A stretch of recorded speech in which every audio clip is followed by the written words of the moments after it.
So there's been a big debate as to whether AI art is indeed art. And I'm of the belief that if it's something that elicits an emotional reaction, and if the artist says it is art, then it is art. I think similarly to when you pull a paintbrush on a page or you use pencil or charcoal, those are all tools, just like how AI is a tool to create something visually that you want to put out into the world.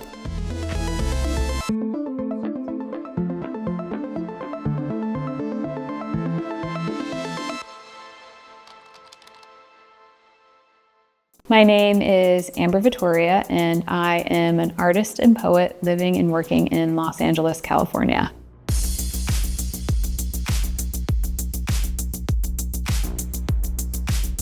So I first heard about AI in, I would say, late 2021, early 2022. I was following a lot of artists that only worked in AI. So my first impression of it was very much that you are an AI artist. You just use AI to create your artwork and your output. And that was really exciting to me, but I didn't really think that as a painter that would be something that I could play with. And over time, my curiosity got the best of me, and I was like, let's just figure out and see what we can make with this new tool, just like I explore any other tool that I haven't played with before. So when I first started to dabble in AI, my initial objective was really to see if I could replicate my paintings. As I grow older, painting becomes a lot more difficult. I have some back problems, and over time, that repetitive motion will become harder for me. So I thought that if I can have a computer assist me in that, it could be really magical. Unfortunately, those first few outputs were pretty terrible. I could paint it far better myself than relying on a computer. So over time, I slowly started to shift and think about what I physically couldn't do myself now. So these are some of my very first outputs on Midjourney, and a lot of them tried to emulate my paintings, but it didn't really work. I prefer painting. I'd rather paint than use a computer to try to paint what I have in my mind. And then over time, I was like, I want these forms to live 3D. A big inspiration for me is national parks and taking pictures in nature. I studied sculpture in school, and a lot of my paintings are really bright and have a lot of bold color to them. And it's been a dream of mine to see sculptures come to life that are oversized. And so I started to create these forms that stand as pillars in the middle of fields. That's really when it started to unlock for me.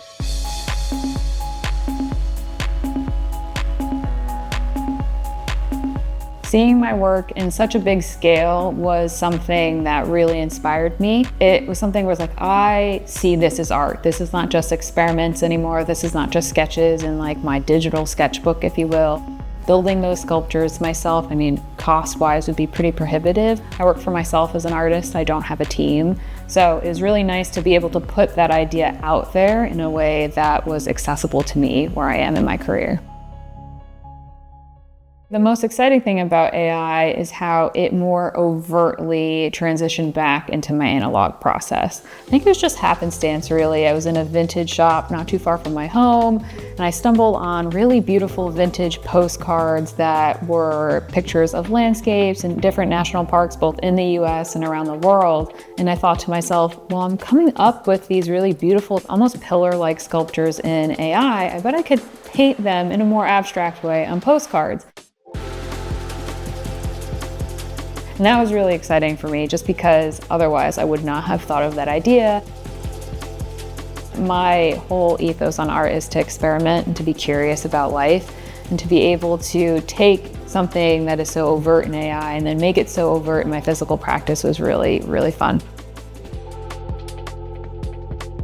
The beautiful thing about the postcards is that they're small and they're intimate, and that a lot of folks really resonate with that kind of surreal aspect to them. So it's been a really nice way to sell some of my work and continue to connect with other people in ways where it feels a little bit more intimate. I think the biggest thing for AI in my regard is that it allows artists to create things that they physically couldn't make on their own. So whether it's a physical limitation or a financial limitation, AI kind of gives an artist a stepping stone to kind of put a visual idea out there and then hopefully pitch it and be able to make it something into reality. Whereas without AI, that might be a lot more difficult. So that's the most exciting thing for me.